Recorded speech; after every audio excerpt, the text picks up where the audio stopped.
Hi students, Assalamu alaikum.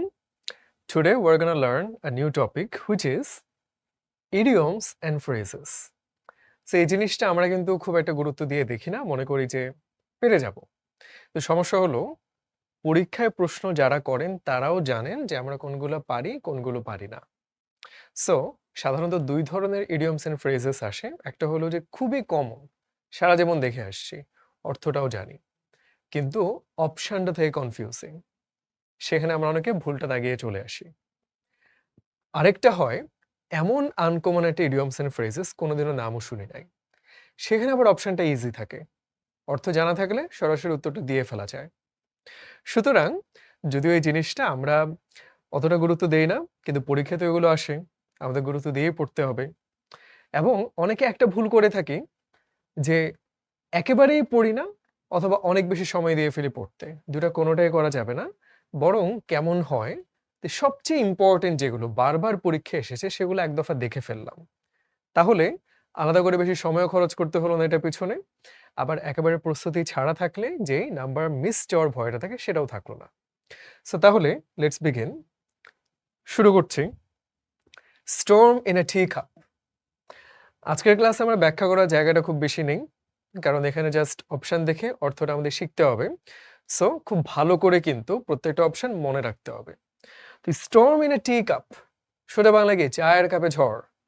চায়ের স্টলে বসে সবাই যখন গল্প করতে থাকে, নানা রকম টপিক নিয়ে আলোচনা হয়, তখন কি সাধারণত তুচ্ছ কোনো একটা বিষয় নিয়ে, ট্রিভিয়াল মানে কি তুচ্ছ মামুলি বিষয় নিয়ে খুব আলোচনা, খুব উত্তেজনা, তাই না? So that is option B, great excitement, খুবই উত্তেজনা অ্যাবাউট সামথিং ট্রিভিয়াল, খুব সামান্য কিছু নিয়ে। Things really took off when Microsoft Windows was introduced in 1985. আচ্ছা, টেক অফ মানে কি? বিমানবন্দরে একটা প্লেন কি করে, শুরুতে কিন্তু কিছুক্ষণ সে দৌড়ায়, তারপর the plane starts to take off, তাই না? সে তখন উড়াল দেয়, আকাশে উঠতে থাকে। ঠিক একইভাবে আমরা বলতে পারি সাডেন রাইজ ইন পপুলারিটি, অর্থাৎ ধীরে ধীরে তার উত্তরণ শুরু হয়, উড্ডয়ন শুরু হয়, তার জনপ্রিয়তা বাড়তে থাকে। খুব সহজে বোঝা গেল। She is too tired to put dash this noise anymore. তাহলে বোঝা যাচ্ছে একটা শব্দ, এবং সেটা সে সহ্য করতে পারছে না, সে খুবই কাহিল, খুবই ক্লান্ত। তাহলে সহ্য করা, টলারেট, এইটার একটা ফ্রেজাল টার্ম কি হতে পারে? Put up with. হ্যাঁ, পুট আপ উইথ মানে হলো সহ্য করা বা টলারেট করা। The rescuers snatched, ছিনিয়ে আনলেন, the children from a perfect storm. আচ্ছা, পারফেক্ট স্টর্ম মানে কি? পারফেক্ট মানে হচ্ছে নিখুঁত, যথাযথ। এখন স্টর্ম কি পারফেক্ট মানে ভালো কিছু বোঝায়? না, storm is a negative thing. ঝড় হচ্ছে, তুফান হচ্ছে, তার মানে পারফেক্ট স্টর্ম মানে ওই খারাপ জিনিসটাই একদম পারফেক্টলি খারাপ হচ্ছে, জঘন্য রকমের ঝড়, ভয়ঙ্কর ঝড়। সো তাহলে কি হবে এখানে? আমরা বলতে পারি দ্য ওয়ার্স্ট সিচুয়েশন, অর্থাৎ ঝড় একটা খারাপ জিনিস, সেইটাই পারফেক্টলি হচ্ছে, মানে সবচেয়ে খারাপ অবস্থায় হচ্ছে। কিপ অ্যান আই অন, এটা মানে কি? তোমার চোখটা আকাশে দিয়ে রেখো না, বন্ধ করে রেখো না, যেখানে রাখার কথা সেখানে রাখো। কখন আমরা এটা বলি? যখন আমরা মনোযোগ দিতে বলি, কিছু পর্যবেক্ষণ করতে বলি।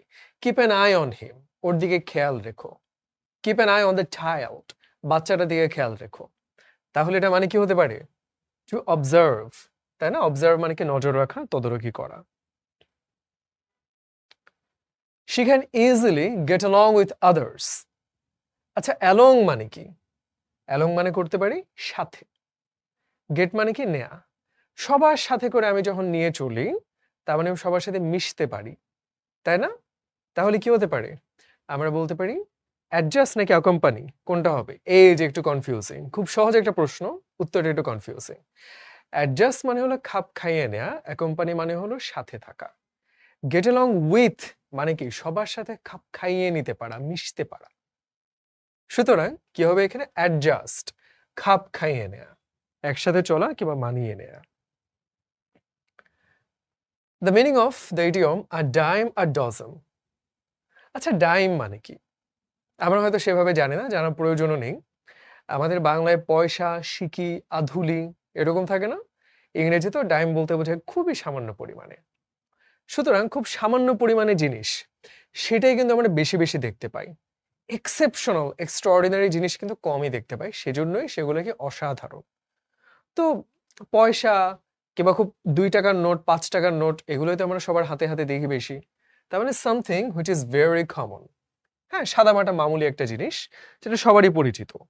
আলাদা করে বলার মতো কিছু নেই সেখানে। To follow your nose এটার মানে কি?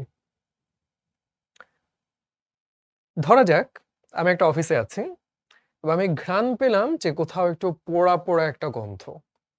এই যে I'm following my nose. তাহলে কি হয়তো আগুন লেগেছে, হয়তো একটা বিপদ ঘটেছে। তাহলে আমার একটা প্রবৃত্তি ইনস্টিংক্ট আমাকে বলছে there is something wrong, there is a risk for an accident. তাহলে আমার কি করতে হবে? আমার এতে বেরিয়ে যেতে হবে। তার মানে কি হলো? আমি আমার ইনস্টিংক্ট প্রবৃত্তি দিয়ে যখন একটা কাজ করি সেটা হলো follow my nose. একইভাবে হয়তো আমি অফিসে ঢুকলাম, রুমের ভিতরে খাবারের ঘ্রাণ পাচ্ছি। নিশ্চয়ই কেউ একটা মজার খাবার এনেছে। হয়তো তার কাছে একটু খেতে গেলাম, সবাই মিলে যেটা করি মজা করে। সো এই ক্ষেত্রেও কিন্তু আমরা কি করলাম? আমার ইনস্টিংক্ট বা প্রবৃত্তিকে ফলো করলাম, অনুসরণ করলাম। Let the cat out of the bag মানে কি? এটার বাংলা ভাবার্থ হলো হাটে হাঁড়ি ভেঙে দেয়া। মানে কি? অর্থাৎ আমি একটা হাঁড়ি নিয়ে হাটে যাচ্ছিলাম। কেউ ভাবলো হাঁড়িতে আছে দই, কেউ ভাবলো আছে মিষ্টি। আসলে হয়তো হাঁড়িতে আছে হেরোইন, ইয়াবা। সো এখন যদি হাটে আমার হাঁড়িটা ভেঙে যায় তখন সবাই দেখে ফেললো, আয় হায়! এখানে তো খাবার নেই, এখানে তো ড্রাগ। তার মানে কি একটা গোপন জিনিস যেটা আমি লুকিয়ে রাখতে চেয়েছিলাম সবার কাছে প্রকাশ হয়ে গেল। ঠিক একইভাবে ওই যে ম্যাজিশিয়ানদের থলের ভিতরে খরগোশ থাকে, বিড়াল থাকে, সেটা যদি বেরিয়ে আসে, ম্যাজিশিয়ানের সিক্রেটটা বের হয়ে গেল, তাই না? তাহলে বের হওয়া ইংরেজি কি রিভিল। রিভিল মানে প্রকাশ করে দেয়া। So two reveal secret, let the cat out of the bag, হাটে হাঁড়ি ভাঙা। স্পেয়ার টাইম এর মানে কি? স্পেয়ার আমরা সাধারণত কখন ব্যবহার করি? গাড়িতে বিশেষ করে স্পেয়ার টায়ার থাকে, আলাদা করে একটা চাকা। অনেক সময় গাড়ির পিছনে এটা কিন্তু লাগানো থাকে। অর্থাৎ কোনো কারণে পথে আমার গাড়ির চাকা যদি নষ্ট হয়ে যায়, I can take the spare tyre, extra যে টায়ারটা, and I can adjust it. তাহলে কি হলো? স্পেয়ার টাইম মানে অতিরিক্ত সময়, অবসর সময়, তাই না? এই যে বাকিগুলো অর্থ আমরা দেখে ফেলি। মেক টাইম মানে সময় বের করা। সিয়েস্তা এটা মানে কি? লেখাই আছে সাধারণত ভাত ঘুম বলতে পারি আমরা দুপুরবেলা খাওয়ার পরে একটু যখন ঝিমুনি আসে। এটা প্রবাবলি স্প্যানিশ ওয়ার্ড, ওইসব জায়গায় এটা খুব পপুলার, বাট বাংলাদেশে আমরা ভাত ঘুম দিই। সেটা হলো সিয়েস্তা। ক্যাচ অফ গার্ড এটার মানে কি? আচ্ছা, গার্ড মানে কি? কোন একটা কিছু আমরা বলতে পারি সংরক্ষণ করা, তাই না? রক্ষণাবেক্ষণ করা। এখন একজন সিকিউরিটি গার্ডকে কিন্তু সজাগ থাকতে হয়, তাহলে সে প্রপারলি গার্ড দিচ্ছে। সে যদি সজাগ না থাকে, ঘুমিয়ে থাকে, এবং তুমি সেই মুহূর্তে তাকে ধরে ফেললে, তাহলে কি হবে? You caught him off guard. সে গার্ড দিচ্ছিল না, সে সচেতন ছিল না। তাহলে কি হলো? To get someone when that person is careless. সে গার্ড দিচ্ছে না, সে অবহেলা করছে, সে ঘুমিয়ে আছে। So catch off guard. Lend me your ears. Lend মানে কি? ধার দেয়া। কান দিয়ে আমরা কি করি? কথা বলি না, কথা শুনি। তাহলে তোমার কান আমাকে ধার দাও। কেন? যেন তুমি আমার কথাগুলো একটু শুনো। তাহলে কি হবে এটা? লিসেন টু মি, তাই না? খুবই সিম্পল। লিসেন টু মি, আমার কথা একটু মনোযোগ দাও, আমার কথাটা একটু শুনো। Lend me your ears. The police question each witness in, কি হবে? পালাক্রমে সবাইকে তারা জেরা করলো, প্রশ্ন করলো। এই পালাক্রমে মানে কি? আমরা মানে টার্ন, তোমার টার্ন আসবে। হ্যাঁ, ঘুরে ঘুরে তোমার অবস্থানটা আসবে, সেটাকে আমরা বলতে পারি ইন টার্ন, অর্থাৎ হলো পালাক্রমে। The player isn't fat dash he is quite skinny. তাহলে কি হলো?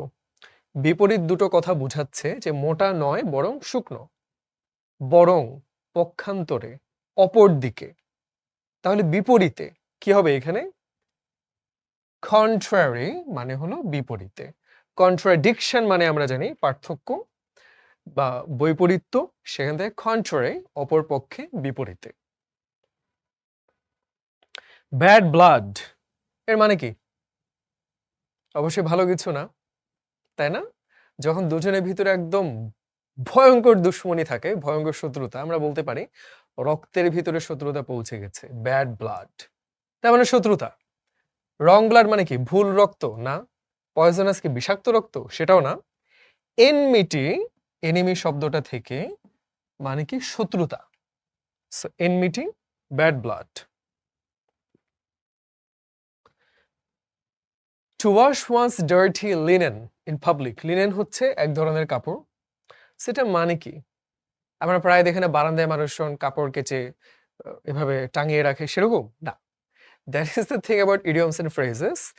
It rarely gives literal meaning. Literal meaning R figurative meaning, what is the difference? Literal meaning মানে হলো আক্ষরিক অর্থে যেটা বলেছে সেটাই মিন করেছে। আর figurative meaning মানে হলো যেটা বলেছে সেটা মিন করেনি, অর্থটা বুঝে নিতে হয়। হ্যাঁ, সুতরাং এইখানে idioms and phrases always gives metaphoric or figurative meaning. তার মানে যেটা আক্ষরিক অর্থে বলছে সেটা অর্থ না, সেটা মাধ্যমে কি বোঝানো হচ্ছে সেটা বুঝতে হবে। সেখানে কি বোঝানো হচ্ছে? তোমার ময়লা কাপড় চোপড় তোমার ঘরের ভিতরে রাখো, বারান্দায় সবাইকে দেখিয়ে তো টাঙিয়ে রাখার দরকার নেই। ঠিক একইভাবে তোমাদের ভিতরে সমস্যা তোমাদের মধ্যে মিটমাট করে নাও, সবার সামনে সে ঝগড়া করো, একে অপরের নামে খারাপ কথাবার্তা বলো, তাতে কিন্তু তোমারই খারাপ হলো। তাহলে কি এর মানে? আমরা বলতে পারি টু কোয়ারেল, ঝগড়া করা প্রকাশ্যে সবার সামনে। To wash one's dirty linen in public. At a low ebb, আমরা জানি এব এন্ড টাইড মানে কি? জোয়ার ভাটা। টাইড মানে কি? জোয়ার, পানি আসছে। আর এব মানে কি? পানিটা চলে যাচ্ছে, কমে যাচ্ছে। অ্যাট আ লো ওয়েব মানে হচ্ছে যখন একটা কিছু কমে যাচ্ছে, ডিক্রিজ হচ্ছে বা ডিমিনিশ হচ্ছে, তাই না? নিম্নগামী। লিভ নো স্টোন আনটার্নড এর মানে কি? ধরা যাক তোমাকে বলা হলো এই যে সামনে দেখতে পাচ্ছ অনেকগুলো পাথর, কোনো একটা পাথরের নিচে তোমার জন্য একটা স্পেশাল জিনিস আছে। হতে পারে একটা সিন্দুকের চাবি। সেই চাবিটা দিয়ে সিন্দুক খুললে তুমি পেয়ে যেতে পারো স্বর্ণের মুদ্রা। এখন এই চাবিটা খোঁজার জন্য তুমি কি সবগুলো পাথর উল্টে দেখবে না? অবশ্যই দেখবে। কেন? It contains something really valuable for you. সুতরাং তুমি চেষ্টার কোনো ত্রুটি রাখবে না। ঠিক একইভাবে leave no stone unturned means চেষ্টা কোনো ত্রুটি রাখা হয়নি, সম্ভাব্য যত রকম অপশন ছিল সবগুলো চেষ্টা করে দেখা হয়েছে, কঠোর পরিশ্রম করা হয়েছে, যতখানি সম্ভব চেষ্টা করা হয়েছে। To call it a day এর মানে কি? আচ্ছা, এই যে আমরা পড়াশোনা করি, যখন স্কুল কলেজে ছিলাম তখন কিন্তু একটা ফিক্সড রুটিন থাকে যে এতগুলো ক্লাস হবে, এতগুলো পিরিয়ড থাকবে। বাট যখন আমি নিজে পড়াশোনা করছি, স্কুলে হলেও বলতাম যে আচ্ছা ঠিক আছে, ধরা যাক 5টা ক্লাস, এটা নিয়ে আমার একটা দিন, তাই না? বা 7টা ক্লাস নিয়ে একটা দিন। বাট নিজে যখন বাসায় আছি, এটা কিন্তু আমার স্বাধীনতা। আমার যতক্ষণ ইচ্ছা হবে পড়বো, যখন মনে হবে যে না ভাই অনেক হয়েছে, আমি কিন্তু ক্ষান্ত দিব। তার মানে কি? আমি ঘোষণা করছি আমার দিনটা কতখানি হবে, তাই না? স্কুলে যেরকম 5টা পিরিয়ড হয়ে গেলে বলতাম ছুটি, আজকের দিনটা শেষ। একইভাবে to call it a day মানে হলো আজকের মতো আমাদের কাজটা ফুরিয়ে গেছে বা দিনের শেষ হয়েছে বলে ধরে নেয়া। He has left the country for good মানে কি? ভালোর জন্য ছেড়ে গেছে? না। এই যে বললাম idioms and phrases literal meaning দেখলে হবে না, রূপক অর্থ ফিগারেটিভ মিনিংটা ধরতে পারতে হবে।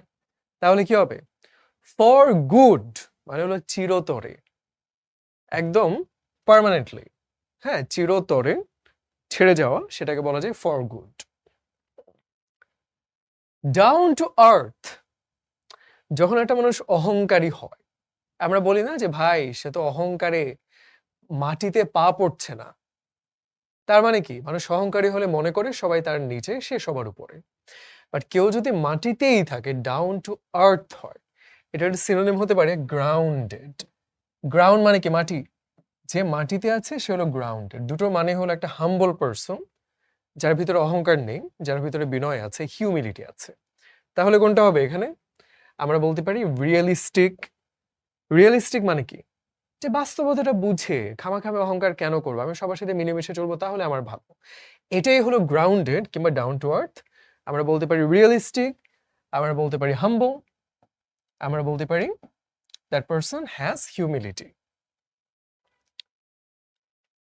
In the bargain is a phrase which means, কি বুঝে এটা?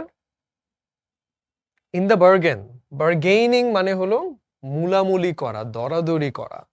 সেটাকে আমরা বলতে পারি haggling, যদি শুধু bargaining থাকতো। However, ওই যে বললাম ফিগারেটিভ মিনিংটা ধরতে হবে। In the bargain কখন করি আমরা? আমরা যখন কারোর সাথে নেগোশিয়েশন করি, আমাকে এইটা দিতে হবে, এইটা দিতে হবে, সাথে এটাও দিতে হবে।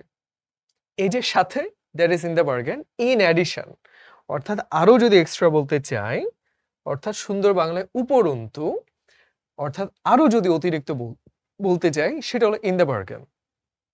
তাই না? তাহলে শিখতে পারলাম শুধু যদি বার্গেন বলতাম তাহলে হ্যাগলিং হতে পারতো, দর কষাকষি, দরাদরি করা, মুলামুলি করা। But in the bargain means in addition.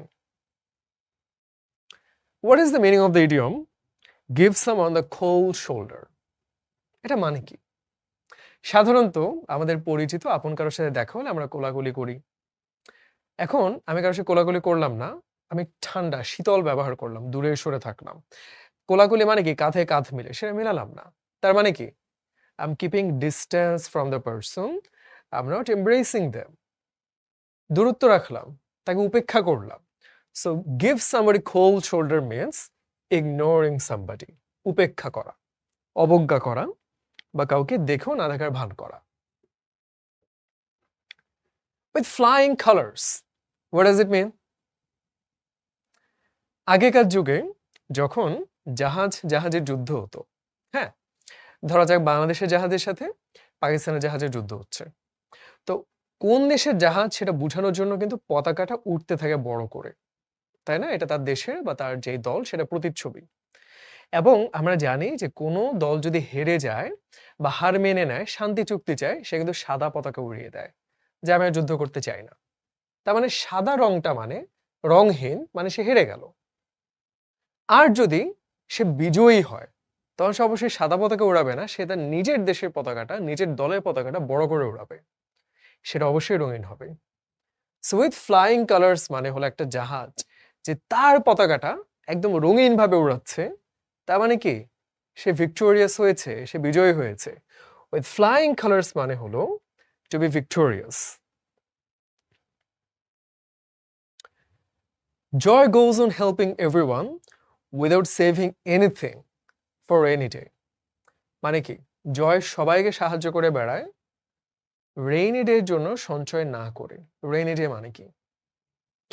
Rainy day মানে হলো এমন একটা প্রতিকূল দিন, যে দিনটাতে দেখতে পাচ্ছি অনেক ঝড় হচ্ছে, বৃষ্টি হচ্ছে, আমি হেঁটে গেলে ভিজে যাব, আমি একটা গাড়ি হলে ভালো হতো, আমার একটা ছাতা দরকার কিংবা রেইনকোট দরকার। তার মানে আমার কিন্তু কি বিপদের দিনের জন্য একটু সঞ্চয় দরকার ছিল, আমি সেটা করিনি। সো রেইনি ডে মানে যে কোনো ধরনের বিপদের দিনকে বোঝায়, একটা ডিফিকাল্ট ডে। সেদিন যে বৃষ্টি হতেই হবে এমন না, কিন্তু সেদিন তোমার কষ্ট হয়েছে এরকম বোঝানো হচ্ছে। What is the meaning of the idiom under the weather? মানে কি আবহাওয়ার নিচে? এর মানে কি? চিন্তা করে দেখো, খুব বৃষ্টি হচ্ছে, বাইরে অনেক ঠান্ডা, নিম্নচাপ। এই অবস্থায় সাধারণত কি হয়? রাতের বেলা আমরা ঘুমাই, ঘুমের মধ্যে জানালা দিয়ে ঠান্ডা বাতাস আসলো, ঠান্ডা বেঁধে গেল, গলা ব্যথা, কাশি, চোখে ব্যথা, মাথা ব্যথা। তার মানে ওয়েদারটা আমার মাথার উপরে চেপে বসলো, মনে হয় না যে মাথাটা ফেটে যাচ্ছে, এত ব্যথা। That means under the weather. মানে ওয়েদারের কারণে যখন আমরা অসুস্থ হয়ে যাই, ওয়েদার আমাদের উপরে চেপে বসে, আমরা যেন সেটার ভারে কাহিল হয়ে যাচ্ছি। দ্যাট মিনস কি?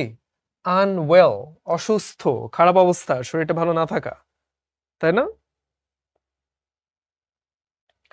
To read between the lines, খুবই সুন্দর একটা ফ্রেজ, এবং এইটার অর্থটাই হচ্ছে অ্যাকচুয়ালি ইডিয়মস এন্ড ফ্রেজেস এর অর্থ। অর্থাৎ লিটারাল মিনিং না, আক্ষরিক অর্থ না, ফিগারেটিভ মিনিং, রূপক অর্থটা। যেমন চাচা আপন প্রাণ বাঁচা, এর মানে কি? এর মানে কি শুধুমাত্র চাচাকে বলা হচ্ছে তুমি নিজের প্রাণটা বাঁচাও? না, এটা মানে বোঝানো হচ্ছে যে কোনো পরিস্থিতিতে মানুষ নিজের দিকটাই দেখে, নিজেকে আগে রক্ষা করে। তার মানে কি? এটা চাচা, মামা, কাকা যে কারো ক্ষেত্রে প্রযোজ্য হতে পারে। So read between the lines মানে হলো যেটা লেখা সেটাই পড়লে হবে না, বরং সেটার মাধ্যমে আসলে কি বোঝানো হয়েছে, কোনো হিডেন মিনিং আছে কিনা সেইটা ধরতে পারা। তাই না? খুব সতর্কতার সাথে গোপন বিষয়টা, সত্যিকার অর্থটা খুঁজে বের করতে জানা। হ্যাং ফায়ার এর মানে কি? এই যে বেশ আনকমন, এটা কিন্তু আমরা বলতে গেলে কেউ অর্থটা জানি না। আচ্ছা, এই ব্যাপারটা আমরা মাথায় রাখবো যে ইডিয়মস এন্ড ফ্রেজেস গুলা কারা বানিয়েছে? হয়তো আমেরিকানরা, হয়তো ব্রিটিশরা, যারা ইংরেজি ভাষায় কথা বলে। তো ওদের দেশে ওয়েদারটা কেমন সেটাও কিন্তু ম্যাটার করে। একটু আগে আমরা দেখলাম যে রেইনি ডে মানে কি? খুব দুর্দশা, খুব দুর্যোগের একটা দিন। আমাদের দেশে তো বৃষ্টি হলে ভালোই লাগে। আমরা ফুটবল খেলতে নেমে যাই, আমরা খিচুড়ি দিয়ে ইলিশ মাছ খাই। কিন্তু বিদেশে যখন বৃষ্টি হয় সেটা কিন্তু খুবই কুৎসিত, ঠান্ডা, একদম দুর্যোগের মতো বৃষ্টিটা হয়। আমাদের মতো সুন্দর না। এইজন্য ওদের দেশে রেইনি ডেটা কুৎসিত। ওরা এটাকে দুর্যোগ হিসেবে দেখে। ঠিক একইভাবে আমাদের এখানে আগুন তো খুব একটা গুরুত্বপূর্ণ কিছু না। আমরা গরমের দেশ। ওদের দেশে কিন্তু আগুনটা অনেক গুরুত্বপূর্ণ। শীতকাল, ঠান্ডা হয়ে আছে সবাই। আগুনটা জ্বালালে সবাই ভালো থাকবে। হ্যাং ফায়ার, দেরি করছো কেন জ্বালাতে? তাই না? হ্যাং মানে কি ঝুলিয়ে রাখা। তুমি ঝুলিয়ে রাখছো কেন? করে ফেলো কাজটা। সো হ্যাং ফায়ার মানে হলো আগুন জ্বালাতে বিলম্ব করা, অর্থাৎ ডিলে বা দেরি করা। আ ম্যান অফ লেটার্স, খুব সহজে চিন্তা করি। কেউ যখন পিএইচডি ডিগ্রি নেয়, আরো বড়, বড় ডিগ্রি নেয়, নামের শেষে থাকে না যে আব্দুল করিম সাহিত্য বিশারদ এমএ, বিএ, বিএসসি, পিএইচডি। তার মানে কি? সবগুলা কিন্তু লেটার। ঠিক কিনা? তাই না? Doctors in philosophy. আমরা লেটারের মাধ্যমে বুঝাচ্ছি একটা লার্নেড পারসন, একজন শিক্ষিত ব্যক্তি, একজন জ্ঞানী ব্যক্তি, সে হচ্ছে ম্যান অফ লেটার্স। আর অশিক্ষিত ব্যক্তিকে বলতে পারে ম্যান অফ স্ট্র। তার মাথার ভিতরে ব্রেন বলতে কিছু নেই, শুধু খড়। হুম? তাহলে লেটার্স মানে কি? শিক্ষিত, জ্ঞানী ব্যক্তি। পুল সামওয়ানস লেগ, যেটা স্কুলে থাকতে প্রায় দুষ্টামি করতাম, যে এখান থেকে দাঁড়িয়ে চুপি চুপি আরেকজনের এই যে পিছন থেকে এভাবে একটা করে খোঁচা দিলাম। তখন সে অবাক হয়ে তাকালো, কিরে কে আমারে খোঁচা দিল? এই যে মজাগুলা করা, তুমি কারো পা ধরে টানলা। হুম? তার মানে দুষ্টুমি করা, কারোর সাথে মজা করা। তাহলে কি হবে? ফুল, বোকা বানানো, ট্রিক, ধোকা দেয়া কাউকে, মজা করা। আচ্ছা, বাই এন্ড লার্জ এর মানে কি?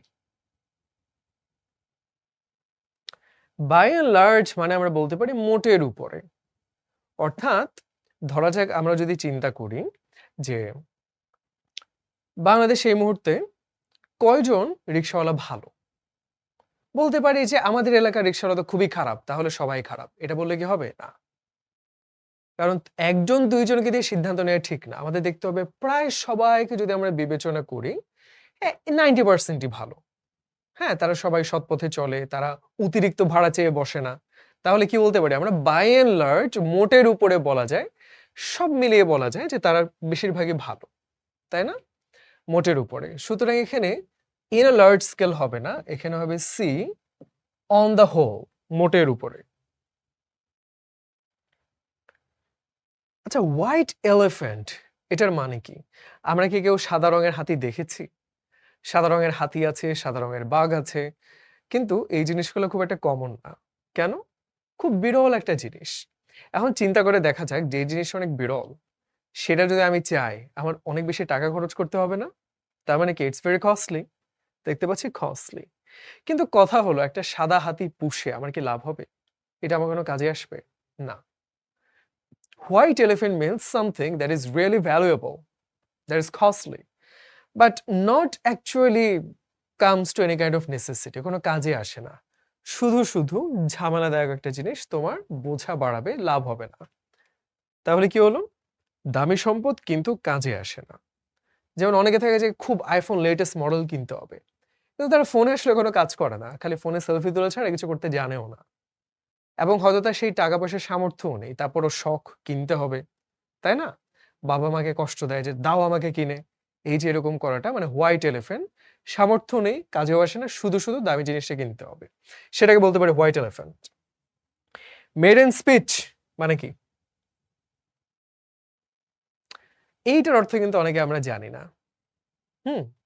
এটার মানে লেট স্পিচ হবে না, ফাইনাল স্পিচও হবে না, আর্লি অথবা ফার্স্ট।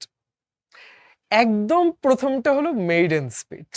মনে রাখতে পারি ময়দানে গিয়ে তুমি মেইডেন স্পিচ দিলে, শুরু করলে, সেটা মেইডেন বা ফার্স্ট স্পিচ।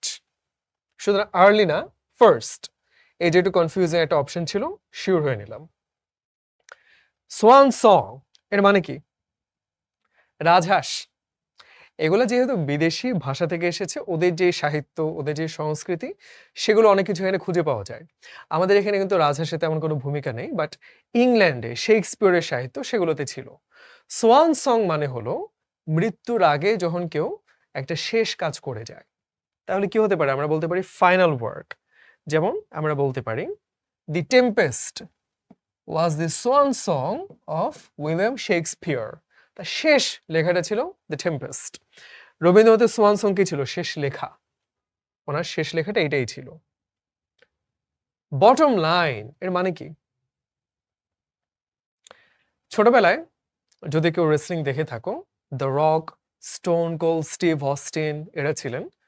তো এদের কিন্তু এক একটা ক্যাচ ফ্রেজ, একটা লাইন থাকে, তাই না?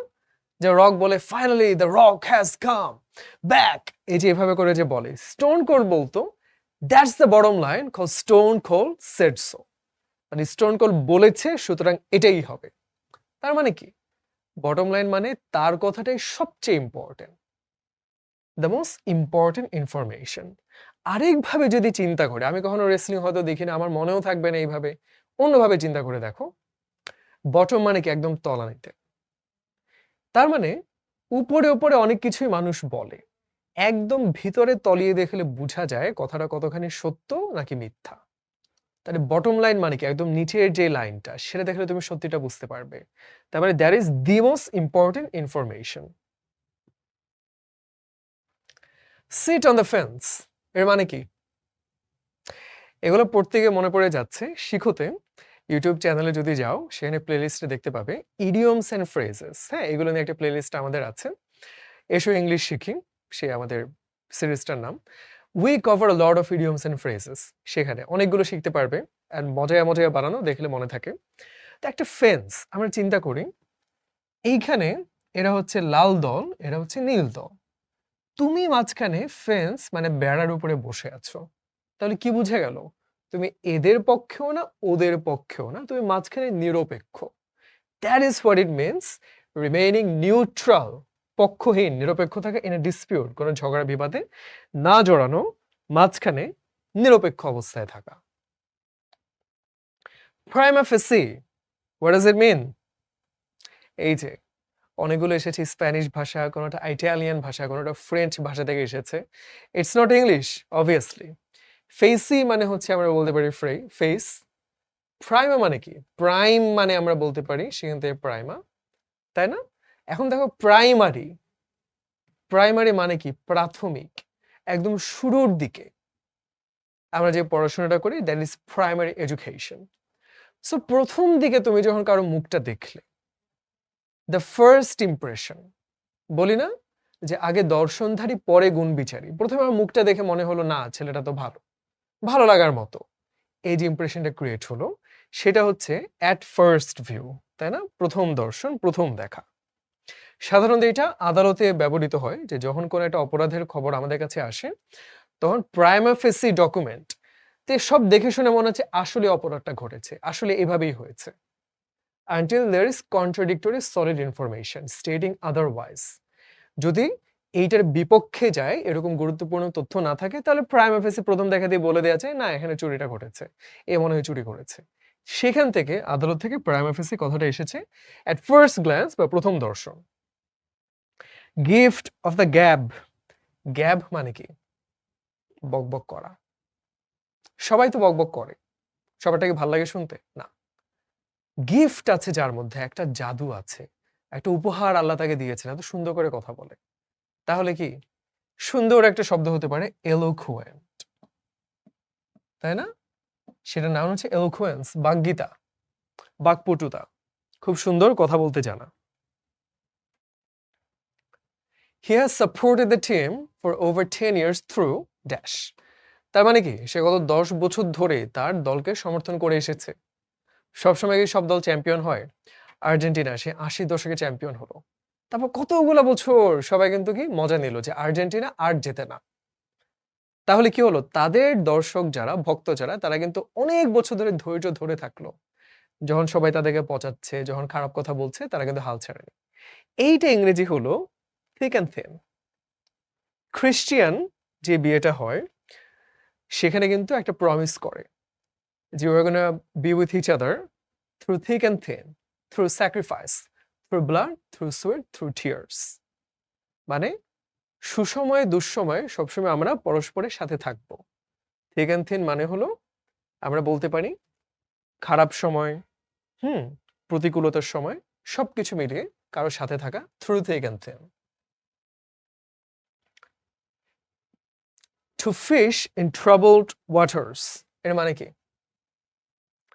পানি যখন নিস্তরঙ্গ থাকে তোমার কি করতে হয়, ওই তোমার ছিপটা ফেলে অনেকক্ষণ ধৈর্য ধরে বসে থাকতে হয়। আর মাছগুলা কিন্তু পানির ভিতরে আছে কোথায় না কোথায় লুকিয়ে, কখন তোমার ছিপে ধরা দেবে তুমি জানো না। তো এমন যদি হয় পানির ভিতরে একটা ঘূর্ণিঝড় হয়ে গেল, মাছগুলো ভয় পাচ্ছে, তারা পালিয়ে যেতে যাচ্ছে, সেই সুযোগে তুমি সবগুলো মাছ ধরে নিয়ে চলে আসলে। তার মানে ঝোপ বুঝে কোপ মারা, সুযোগ নেয়া একটা গোলমাল ঝামেলার ভিতরে, সেটাই কি বলা যায়, একটা খারাপ অবস্থায় সুযোগ নেয়া, to fish in trouble water. To beat around the bush, চিন্তা করে দেখো, বললো একটা বিষাক্ত সাপ আছে, সাপটাকে মারতে হবে। সাপ গেছে ঝোপের ভিতরে, তুমি ঝোপের উপরে এমনি এমনি করে লাঠি দিয়ে মারছো, তাতে কোনো লাভ হবে না। তোমার অ্যাকচুয়ালি সাপটাকে খুঁজে বের করে সেটাকে মারতে হবে। তার মানে বিট অ্যারাউন্ড দ্য বুশ মানে হলো আজেইরা বকবক করা, অর্থহীন বকবক করে যাওয়া। হ্যাঁ, তাহলে কি হবে এখানে, অ্যাভয়েডিং দ্য মেইন পয়েন্ট, তাই না? ডিলি ড্যালি, ডিলে দেরি করা, ডিলি ড্যালি ডিলে সবগুলো মানে হলো দেরি করা, সময় নষ্ট করা। বাকিগুলো অর্থ কি, ওয়েল মানে হলো বিলাপ করা, দুঃখ করা, ডাইলিউট মিশ্রিত হওয়া, মিশে যাওয়া, এগুলো আমরা জানি। To cry for the moon, to cry for the moon মানে কি, চাঁদের জন্য আমি তাকে কান্না করছি, চাঁদটাকে যদি হাতের মুঠোয় পেতাম। But is it possible? No. তার মানে কি, এমন একটা কিছু যেটা আমার জন্য সম্ভব না সেইটা চাওয়া, অর্থাৎ অসম্ভব জিনিস কল্পনা করা, বামন হয়ে চাঁদে হাত দিতে চাওয়া, বাংলায় যেটা বলে সেটা to cry for the moon. I decided to go to picnic on the spur of the moment, এটা মানে কি, on the spur of the moment কিংবা on the heat of the moment, এগুলার মানে হলো একটা ঘটনা ঘটছে, সেই ঘটনার প্রেক্ষিতে তাৎক্ষণিকভাবে কিছু একটা করে ফেলা। যে আমরা তর্ক করছি, on the heat of the moment, on the spur of the moment, I slapped him, চড় মেরে বসলাম। ঠান্ডা মাথায় হলে কিন্তু করতাম না, ওই মুহূর্তে তাৎক্ষণিকভাবে আমি একটা কাণ্ড ঘটিয়ে ফেললাম, that is on the spur of the moment. তাহলে কি হলো, আমরা বলতে পারি on the spur of the moment without previous thought, আগে থেকে পরিকল্পনা ছিল না থাপ্পড় মারবো, ঘটনা হয়ে গেছে ভাই, মাথা গরম হয়ে গেছিল, খেয়াল ছিল না, তাই না? এটা হলো on the spur of the moment. The thief was caught at, কি হবে, অ্যাট হোম, বাসায়। হ্যাঁ হতে পারতো, কিন্তু যখন আমরা বলি অ্যাট হোম, সেটার মানে হলো I am feeling at home, আমার মনে হচ্ছে আমি যেন বাসায় আছি, মানে আমি শান্তিতে আছি, সেটা কিন্তু অন্য একটা অর্থ দিচ্ছে। অ্যাটলিস্ট, অ্যাটলিস্ট মানে ভাই কম পক্ষে হলে, অ্যাটলিস্ট আমাকে এইটুকু টাকা দেন, তাহলে তো হলো না। অ্যাট লার্জ, তাহলে কোনটা হবে, এখানে হবে অ্যাট লেংথ, এর মানে হলো অবশেষে। লেংথ মানে দৈর্ঘ্য, দৈর্ঘ্য শেষে গিয়ে, একদম শেষ মুহূর্তে গিয়ে সে ধরা খেয়েছে, at length. A bull market, interesting. Share বাজারে কখনো শেয়ারের দাম অনেক বাড়ে, কখনো অনেক কমে। দুটো বোঝানোর জন্য দুটো পশুর কথা ব্যবহৃত হয়। বুল মানে কি, ষাঁড়, ষাঁড় গরু শিং দিয়ে গুঁতো মারে, গুঁতো মেরে কি ওর উপরে উঠিয়ে দেয়, তাই না? সো বুল মার্কেট হলো যখন শেয়ারের দামটা বৃদ্ধি পাচ্ছে, মার্কেট চাঙ্গা আছে, আবার কয়েকদিন পরে পতন ঘটে, এটাকে বলে বেয়ার মার্কেট। এটা ভালুক এসে মানুষের উপর গেড়ে বসে না, এই যে তখন কি করে যে শেয়ারের দামটা কমতে থাকে, মার্কেটটা খারাপ অবস্থায় যায়। বুল মার্কেট মানে রাইজিং, উপরের দিকে উঠছে সেইটা, আর ফলিং মার্কেট বা বেয়ার মার্কেট মানে হলো যখন দামগুলো কমছে। টু মেক গুড মানে কি, তুমি রাস্তা দিয়ে যাচ্ছিলে, এই সময় তোমার গাড়িতে একটা রিক্সা ধাক্কা খেলো, তো রিক্সার একটা চাকা হয়তো নষ্ট হয়ে গেল বা কিছু ভেঙে গেল, ওর কষ্ট হলো, তুমি তখন তার একটু ক্ষতিপূরণ দিতে চাইলে, তার ভালো করতে চাইলে, you wanted to make good to him, তার জন্য ভালো কিছু করলে, তাহলে কি হলো, তুমি ক্ষতিপূরণ দিলে, টু কম্পেনসেট, তাই না? ক্ষতিপূরণ দেয়া, two make good. Red letter day, calendar সবগুলো দিন কি আলাদা করে দাগানো থাকে না, বিশেষ বিশেষ দিনগুলো দেখবে যে লাল রঙে আলাদা করে দাগানো থাকে, তার মানে কি ইম্পর্টেন্ট ডে, তাই না? মেমোরেবল ডে, স্মরণীয় যে দিনগুলো, উদযাপন করার মতো দিনগুলো, পহেলা বৈশাখ কিংবা স্বাধীনতা দিবস, বিজয় দিবস, সেগুলো হচ্ছে আমাদের জন্য red letter day. I couldn't finish the test because I ran dash time, কি হবে? সময় ফুরিয়ে যাওয়া, run out of time, খুবই সিম্পল, তাই না? এখানে আবার রান বিহাইন্ড টাইম লিখে বসলে হবে না, খুব সিম্পল বুঝতে হবে, run out of time. The old man works at a snail's pace. Snail মানে কি? শামুক। শামুক কি লাফাতে পারে, দৌড়াতে পারে না, খুব ধীরে ধীরে ধীরে ধীরে চলে, তার মানে সম্মুখ গতি, শামুকের গতি, বা খুব স্লোলি, তার at a snail's pace. To read between the lines আমরা আগে দেখেছি, এটা আবার চলে আসলো কারণ it's a very popular question, মানে কি অন্তর্নিহিত অর্থটা বুঝা, তাই না? ফিগারেটিভ, মেটাফোরিক, রূপক অর্থটা ধরতে পারা। He was excused dash his age. Excuse মানে কি, আমরা বলি না এক্সকিউজ মি, কখন বলি? মানুষ দাঁড়ানো আছে, আমার যেতে হবে, তাদেরকে সরতে বলছি, এখন তাদের বিরক্ত লাগবে যে আমাকে সরতে হবে কেন, তখন তুমি ক্ষমা চেয়ে নিলা যে ভাই এক্সকিউজ মি, আমাকে একটু ক্ষমা করুন, তাই না? তাহলে একটা মানুষের ক্ষমা করা হয়েছে তার বয়সের কথা চিন্তা করে, তাহলে কি হবে? ইন ভিউ অফ, এর মানে কি, অর্থাৎ সেই প্রেক্ষিতে, তাই না, পরিপ্রেক্ষিতে বা সেটা চিন্তা করে তার জন্য মাফ করা হলো। বাকিগুলো দেখি। ইন অ্যাকর্ডেন্স, অ্যাকর্ডিং টু মানে কি অনুসারে। কোয়েস্ট মানে কি কোন একটা কিছুর সন্ধানে যাওয়া, অন্বেষণ করা। কোয়েঞ্চ মানে কি তৃষ্ণা, সো তৃষ্ণা মেটানো হচ্ছে কোয়েস্ট। বন ভয়াজ, এই যে ইংলিশ না কিন্তু প্রবাবলি ফ্রেঞ্চ টার্ম। ভয়াজ মানে হলো যাত্রা করা, তো তুমি চলে যাচ্ছ, তুমি একটা যাত্রায় চলে যাবে জাহাজে করে অনেক দূরে, আমরা কি বলবো বন ভয়াজ। তার মানে কি আমরা বলতে পারি wishing you a good trip. এরকম আরো টার্ম আছে। বন অ্যাপেটিট, অ্যাপেটাইট মানে কি ক্ষুধা, বন অ্যাপেটিট খাওয়ার আগে বলে এটা।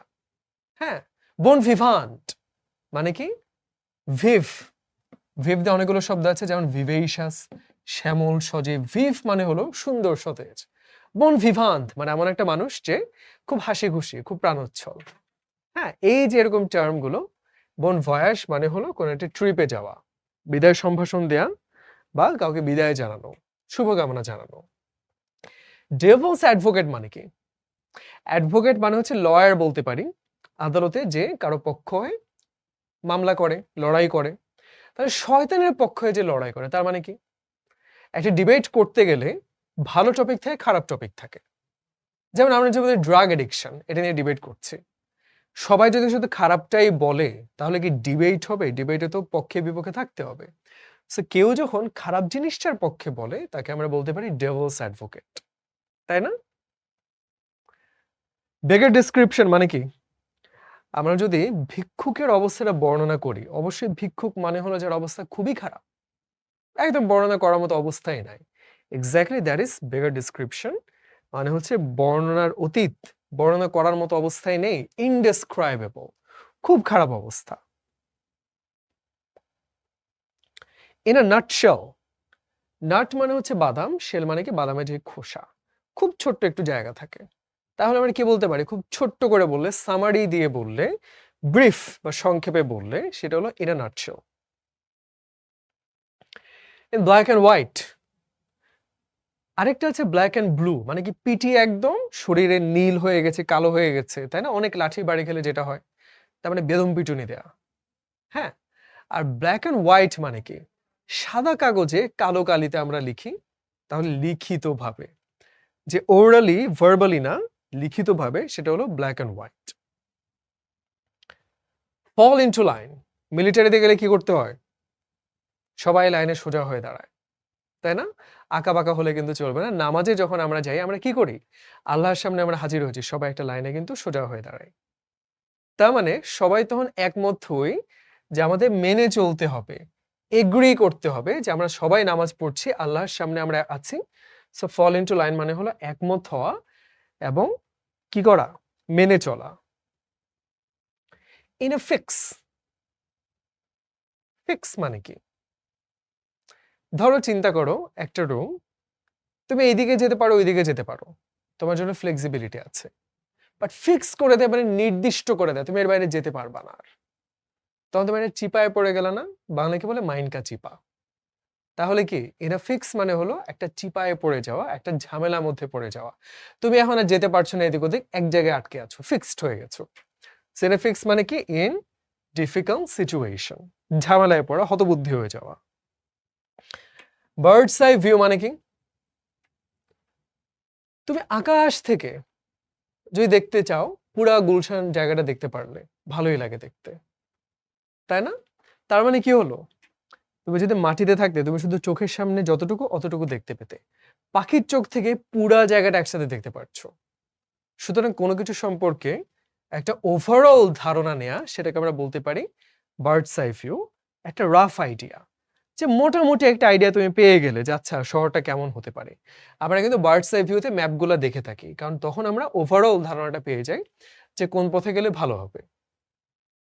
উইড আউট, উইড মানে কি? আগাছা, উপড়ে ফেলা আগাছা, উইডিং আউট। তার মানে কি? কোনো কিছু বের করে দেয়া, কোনো কিছুতে দূর করে দেয়া, তাই না? কোনো কিছুতে মুক্ত হওয়া, টু গেট রিড অফ। অবাঞ্ছিত কাউকে দূর করে দেয়া হচ্ছে weed out. Well, he is not that all. He is a bird brain. Bird brain মানে কি? চিন্তা করে দেখো যে পাখির মাথায় কতটুকু ব্রেইন থাকে, খুব ছোট্ট পরিমাণ। পৃথিবীতে সবচেয়ে বেশি পরিমাণে ব্রেইন থাকে স্পার্ম হোয়েল, হ্যাঁ, সেই তিমির মাথায়। সেটা ওজন প্রায় 8 থেকে 8.5 কেজি। হাতির মাথায় ব্রেইনের ওজন প্রায় 5 কেজি। মানুষের ব্রেইনের ওজন 1.3 থেকে 1.5 কেজি। কিন্তু কম্পারেটিভলি, তুলনামূলকভাবে মানুষের ব্রেইনটা অনেক বেশি। শরীরের তুলনায় যদি ব্রেইনের মানে পরিমাণটা কম্পেয়ার করো, তাহলে মানুষের সবচেয়ে বেশি। সো পাখির তো অনেক কম। অনেক কম ব্রেইন মানে কি? বোকা, তাই না? আ ফুল। টু মিট ওয়ান্স ওয়াটারলু, সম্রাট নেপোলিয়ন দিগ্বিজয়ী একজন, অনেক চমৎকার একজন যোদ্ধা বলতে পারি। Waterloo was his last battle. উনি সেখানে হারার পরে তাকে সেন্ট হেলেনা দ্বীপে, নাকি হ্যাঁ সেন্ট হেলেনা দ্বীপে নির্বাসনে পাঠিয়ে দেওয়া হয়। সো ওনার শেষ যুদ্ধ ঠিক সেরকম, to meet the final defeat, যে শেষবারের মতো হেরে যাওয়া, সেটা হচ্ছে টু মিট ওয়ান্স ওয়াটারলু। আর ডার্ক হর্স, বাজির কালো ঘোড়া মানে কি? এমন একটা ঘোড়া যেটা সম্পর্কে কেউ জানে না আগে থেকে, এটা কি ভালো নাকি এটা খুব ধীর গতির, আমরা কিন্তু জানি না। কিন্তু হয়তো সেই ঘোড়াটাই জিতে গেল, এটাকে আমরা বলি কালো ঘোড়া। অর্থাৎ এমন একটা কিছু যেটা আমরা জানি না তার সম্পর্কে, কিন্তু তার ভিতরে একটা সম্ভাবনা আছে। That is a dark horse, অপ্রত্যাশিত বিজয়ী, অদ্ভুতভাবে সে জিতে গেল। শেষে আবারও ফ্লাইং কালার্স চলে আসলো। কি বলেছিলাম? হার মেনে নিলে শান্তি চুক্তি চাইবে, সাদা পতাকা উড়াবে, জিতে গেলে নিজের দেশের পতাকা বেশি করে দেখাবে, with flying colors. তার মানে কি? বিজয়ী। So with that we can say, after completing the class you will also shine in your exam with flying colors inshallah. So কি করতে হবে? idioms and phrases যেগুলো বারবার পরীক্ষায় আসে, আমরা সবগুলো কিন্তু এখানে একসাথে দেখিয়েছি। So please go through them if you cannot memorize them all at once. আরো একবার দুবার দেখলে সবই মনে থাকবে। And I hope there is no confusion anymore. And inshallah এই idioms and phrase গুলো দিয়ে এরপরে যতগুলো পরীক্ষা আসবে সবগুলোতেই সুন্দর মতো কভার হয়ে যাবে। So with that, I would like to conclude today's class. See you in another class. Until then, take care. Assalamu alaikum and Allah Hafiz.